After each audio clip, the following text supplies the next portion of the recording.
Pemerintah Palestina dan pihak-pihak yang terkait di situ, mereka ingin dievakuasi ke Indonesia, kami siap akan kirim pesawat-pesawat untuk mengangkut mereka.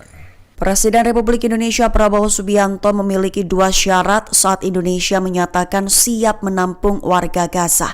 Di satu sisi, Majelis Ulama Indonesia memberikan kritikan atas rencana itu. Mengutip Tribun News pada 10 April, pernyataan resmi Prabowo itu disampaikannya dalam unggahan video di YouTube Sekretariat Presiden pada 9 April 2025, di mana Prabowo menyatakan Indonesia siap menampung warga Gaza Palestina, terkhusus yang menjadi korban luka-luka imbas agresi militer Israel. Juga anak-anak yang menjadi yatim piatu, mereka yang mengalami trauma, ataupun warga Gaza yang memang berkeinginan dievakuasi ke Indonesia. Namun upaya itu juga diiringi dengan 2 syarat, di mana evakuasi ini hanya bersifat sementara dan di saat warga Palestina yang sudah sehat harus kembali ke daerah asalnya. Dengan begitu, MUI berikan kritikan lewat Wakil Ketua Umum Anwar Abbas Rabu 9 April 2025, di mana menyatakan bahwa dukungan upaya evakuasi itu disebutnya justru membantu rencana Israel dan Amerika Serikat mencapai tujuan.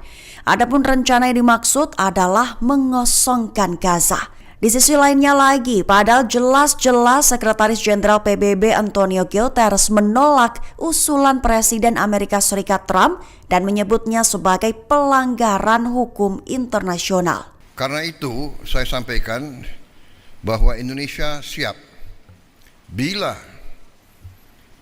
diminta oleh semua pihak yang terlibat untuk berperan. Kami siap berperan sesuai dengan kapasitas dan kemampuan Indonesia. Untuk kami siap mengevakuasi mereka yang luka-luka, mereka yang kena trauma, anak-anak yatim piatu, siapapun yang oleh pemerintah Palestina dan pihak-pihak yang terkait di situ, mereka ingin dievakuasi ke Indonesia, kami siap akan kirim pesawat-pesawat untuk mengangkut mereka. Kita memperkirakan mungkin jumlahnya sekitar 1.000 untuk gelombang pertama. Syaratnya adalah semua pihak harus menyetujui hal ini. Kedua, mereka di sini hanya sementara sampai mereka pulih sehat kembali, dan pada saat mereka pulih sehat kembali, kondisi di Gaza sudah memungkinkan, mereka harus kembali ke daerah mereka asal.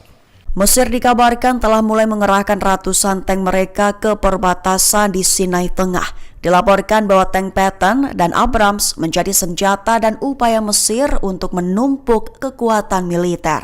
Mengutip Tribun News pada 10 April, kabar itu merupakan laporan dari sumber utama Israel dengan tanpa disebutkan namanya.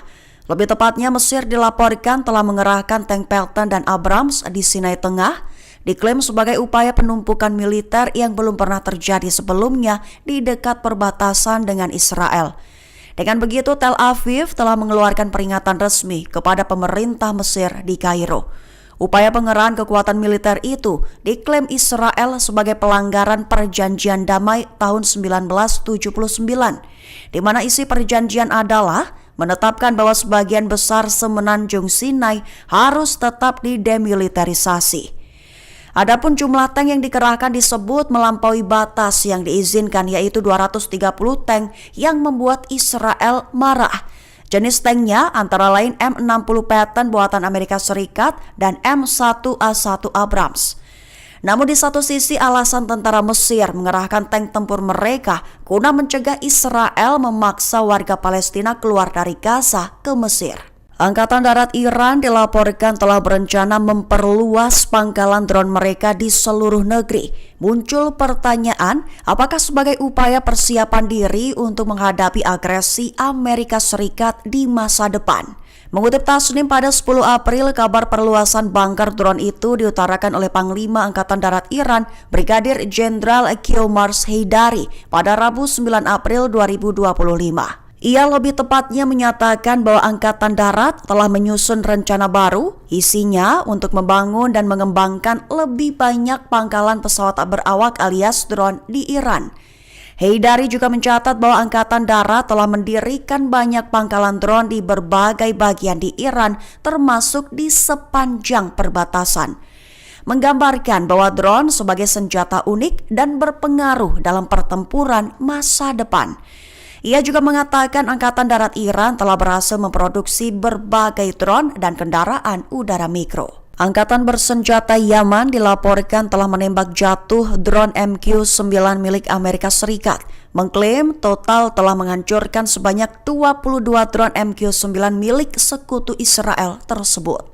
Mengutip Al-Mayadin pada 10 April, hal itu menurut rekaman yang dirilis oleh media militer Yaman pada 9 April 2025. Lebih tepatnya, Angkatan bersenjata Yaman telah mendokumentasikan reruntuhan drone MQ-9 Amerika Serikat yang ditembak jatuh di Provinsi Al-Jawf pada Rabu 9 April 2025. Selain itu, sumber utama juga membagikan data terkini mengenai pesawat nirawak Amerika Serikat jenis MQ-9 yang telah ditembak jatuh di berbagai provinsi. Mengungkapkan bahwa pasukan Yaman telah menembak jatuh total 22 pesawat nirawak MQ-9. Dari jumlah itu, 18 diantaranya ditembak jatuh selama kampanye penaklukan yang dijanjikan dan jihad suci untuk mendukung Gaza. Sementara itu, juru bicara Angkatan bersenjata Yaman Brigadir Jenderal Yahya Sari mengumumkan bahwa itu menandai jatuhnya drone MQ-9 Amerika Serikat yang ketiga dalam 10 hari terakhir. Menteri Luar Negeri Iran Abbas Araghchi mengutuk keterlibatan Amerika Serikat dan pemerintah barat lainnya dalam kejahatan genosida rezim Israel, menyebutnya sebagai ancaman terbesar bagi perdamaian dunia. Mengutip Tasnim pada 10 April, hal itu diutarakan oleh Araghchi dalam pertemuan di Aljazair pada Selasa 8 April lalu. Araghchi membahas tentang meningkatnya ketidakamanan di Asia Barat yang disebabkan oleh pelanggaran hukum dan kebijakan ekspansionis rezim Zionis. Iran menegaskan penolakannya terhadap kekejaman rezim Zionis di Palestina yang diduduki serta agresinya terhadap Lebanon dan Suriah. Itu dianggap melanggar hukum internasional dan hak asasi manusia. Araghchi juga menyerukan negara-negara Islam untuk bersatu secara diplomatik demi menghentikan genosida di Palestina dan mencegah ketidakstabilan regional. Ia mengecam keterlibatan negara barat khususnya Amerika Serikat dalam mendukung kejahatan tersebut, menyebut normalisasi kekejaman itu sebagai ancaman serius bagi perdamaian dan supremasi hukum global. Menteri Pertahanan Israel Katz berikan ancaman terbaru terhadap Hamas, di mana isi ancamannya adalah pasukan Israel akan meningkatkan pertempuran di seluruh jalur Gaza. Mengutip Kabarni pada 10 April, ancaman itu diutarakan Katz dalam pernyataannya pada beberapa waktu ini. Katz mengatakan bahwa jika Hamas terus menolak untuk segera membebaskan para sandera, maka pihaknya akan meningkatkan pertempuran di seluruh jalur Gaza. Bahkan juga menekankan bahwa pihaknya sedang berupaya memajukan rencana migrasi sukarela bagi warga Palestina di Gaza sesuai dengan visi Presiden Amerika Serikat Donald Trump. Katz juga menegaskan bahwa tentara Israel telah memutus jalur Gaza dan menguasai lebih banyak wilayah, itu termasuk wilayah yang berada di zona penyangga keamanan. Dengan begitu, Katz mengatakan kepada rakyat Gaza agar mereka segera mengusir Hamas dan mengembalikan para sandera. Itu diklaimnya adalah satu-satunya cara untuk menghentikan perang di tanah mereka. Jokowi menghadapi sejumlah gugatan hukum termasuk yang menyeret keluarganya. Mengutip Tribun News dan TribunSolo.com pada 10 April, organisasi Nurani 98 melaporkannya ke KPK atas dugaan korupsi, kolusi, dan nepotisme atau KKN, serta tindak pidana pencucian uang atau TPPU. Terbaru dilakukan kembali oleh organisasi Nurani 98 pada 7 Januari 2025. Laporannya itu merujuk pada laporan tahun 2022 dan diperkuat temuan OCCRP yang menyebut Jokowi sebagai satu di antara 1 pemimpin terkorup dunia tahun 2024. Selain itu, Jokowi juga digugat secara perdata oleh warga Solo bernama Aufa Lukman, 19 tahun, terkait mobil SMK. Aufa merasa ditipu karena mobil yang dijanjikan sebagai kendaraan nasional terjangkau tidak tersedia secara massal. Tak hanya Jokowi, ia juga menggugat Ma'ruf Amin dan PT Solo Manufaktur Kreasi serta menuntut ganti rugi sebesar 300 juta rupiah. Hal itu diutarakan oleh kuasa hukum Aufa, Sigit Sudibianto. Presiden Prancis Emmanuel Macron menyatakan bahwa bukan hal tabu untuk Prancis mengakui negara Palestina. Mengutip memo pada 10 April, hal itu diutarakan oleh Macron dalam wawancaranya yang disiarkan oleh France 5. Lebih tepatnya, ia menyatakan bahwa Prancis dapat mengakui negara Palestina pada bulan Juni selama konferensi internasional yang diketuai bersama dengan Arab Saudi. Macron menyatakan bahwa dalam konferensi itu akan menandai titik balik Timur Tengah. Perlu diketahui sebelumnya Macron mengatakan bahwa pengakui negara Palestina bukanlah hal tabu bagi Prancis, menggarisbawahi bahwa langkah tersebut merupakan kebutuhan moral dan politik. Walaupun Macron juga menekankan bahwa pihaknya berutang kepada Israel yang mengalami pembantaian antisemit terbesar di abad ini, juga menekankan bahwa pihaknya juga berhutang kepada Palestina yang aspirasinya telah diinjak-injak terlalu lama. Kamp pengungsi Balata di timur Nablus, tepi barat, dilaporkan telah menjadi zona perang baru oleh Israel. Dilaporkan sebanyak 6 warga Palestina terluka oleh peluru tajam dan peluru karet oleh IDF. Mengutip Kabarni pada 10 April, serangan itu terjadi pada Rabu 9 April malam waktu setempat. Direktur Pusat Darurat dan Ambulans Bulan Sabit Merah di Nablus, Amit Ahmed, bersuara. Ia mengatakan bahwa kru ambulans merawat 6 luka yang disebabkan oleh tembakan pasukan IDF, di mana 4 diantaranya disebabkan oleh peluru tajam dan dibawa ke rumah sakit, dan 2 oleh peluru logam berlapis karet.